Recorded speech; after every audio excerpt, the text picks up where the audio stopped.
Good morning, SECC family, and welcome back to our journey through the Bible. Today we are going to be in 1 Samuel chapter 20 and 21. Let's get to it.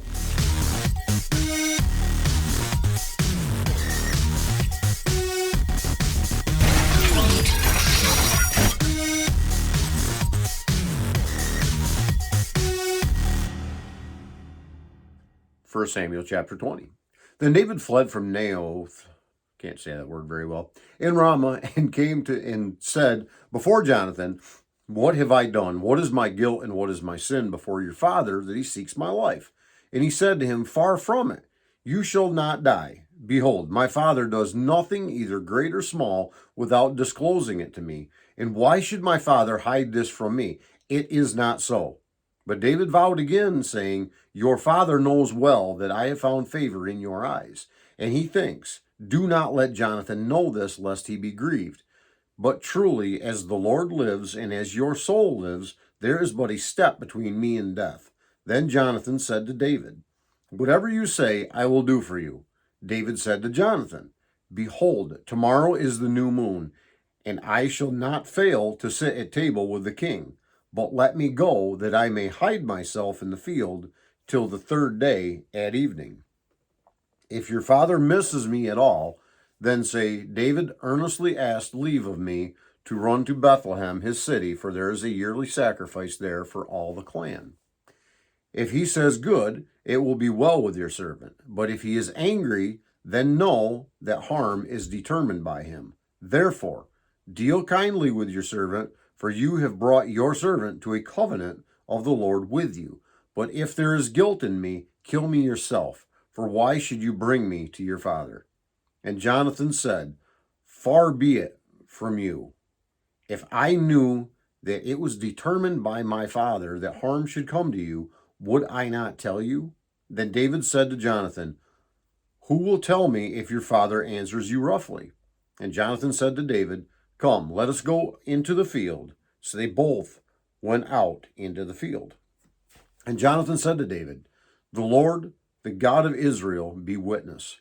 When I have sounded out my father about this time tomorrow, or the third day, behold, if he is well disposed toward David, shall I not then send and disclose it to you? But should it please my father to do you harm, the Lord do so to Jonathan, and more also, if I do not disclose it to you and send you away, that you may go in safety. May the Lord be with you, as he has been with my father. If I am still alive, show me the steadfast love of the Lord, that I may not die. And do not cut off your steadfast love from my house forever, when the Lord cuts off every one of the enemies of David from the face of the earth." And Jonathan made a covenant with the house of David, saying, "May the Lord take vengeance on David's enemies." And Jonathan made David swear again by his love for him, for he loved him as he loved his own soul. Then Jonathan said to him, "Tomorrow is the new moon, and you will be missed, because your seat will be empty. On the third day, go down quickly to the place where you hid yourself when the matter was at hand, and remain beside the stone heap. And I will shoot 3 arrows to the side of it, as though I shot at a mark. And behold, I will send the boy, saying, Go find the arrows. And if I say to the boy, Look, the arrows are on this side of you, take them, then you are to come. For as the Lord lives, it is safe for you, and there is no danger. But if I say to the youth, Look, the arrows are beyond you, then go, for the Lord has sent you away. And as for this matter of which you and I have spoken, behold, the Lord is between you and me forever." So David hid himself in the field, and when the new moon came, the king sat down to eat food. The king sat on his seat, as at other times, on the seat by the wall. Jonathan sat opposite, and Abner sat by Saul's side, but David's place was empty. Yet Saul did not say anything that day, for he thought, Something has happened to him. He is not clean. Surely he is not clean. But on the second day, the day after the new moon, David's place was empty. And Saul said to Jonathan his son, "Why has not the son of Jesse come to the meal, either yesterday or today?" Jonathan answered Saul, "David earnestly asked leave of me to go to Bethlehem. He said, Let me go, for our clan holds a sacrifice in the city and my brother has commanded me to be there. So now, if I have found favor in your eyes, let me go away and see my brothers. For this reason, he has not come to the king's table. Then Saul's anger was kindled against Jonathan, and he said to him, You son of a perverse, rebellious woman, do I not know that you have chosen the son of Jesse to your own shame and to the shame of your mother's nakedness? For as long as the son of Jesse lives on the earth, neither you nor your kingdom shall be established. Therefore send and bring him to me, for he shall surely die. Then Jonathan answered Saul his father, Why should he be put to death? What has he done? But Saul hurled his spear at him to strike him. So Jonathan knew that his father was determined to put David to death. And Jonathan arose from the table in fierce anger and ate no food the second day of the month, for he was grieved for David because his father had disgraced him. In the morning, Jonathan went out into the field to the appointment with David, and with him a little boy. And he said to the boy, Run and find the arrows that I shoot. As the boy ran, he shot an arrow beyond him.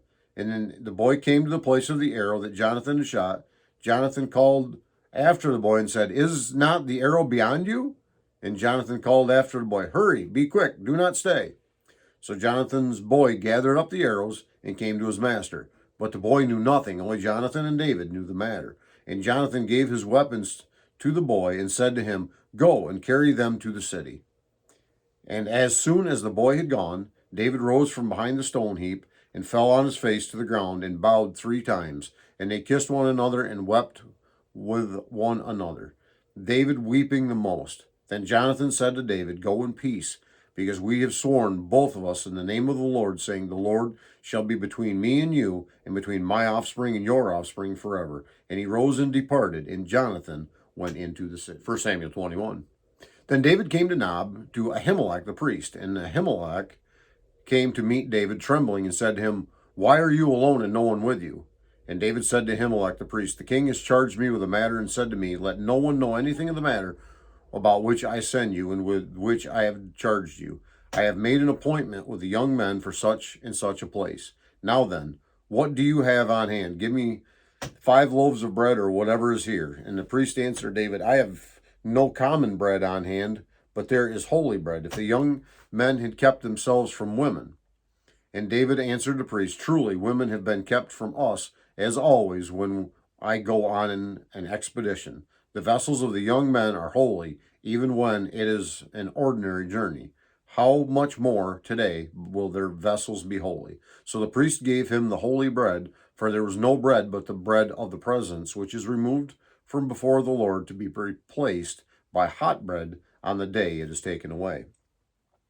Now a certain man of the servants of Saul was there that day, disdained before the Lord. His name was Doeg the Edomite, the chief of Saul's herdsmen. Then David said to Ahimelech, Then have you not here a spear or sword at hand? For I have brought neither my sword nor my weapons with me, because the king's business required haste.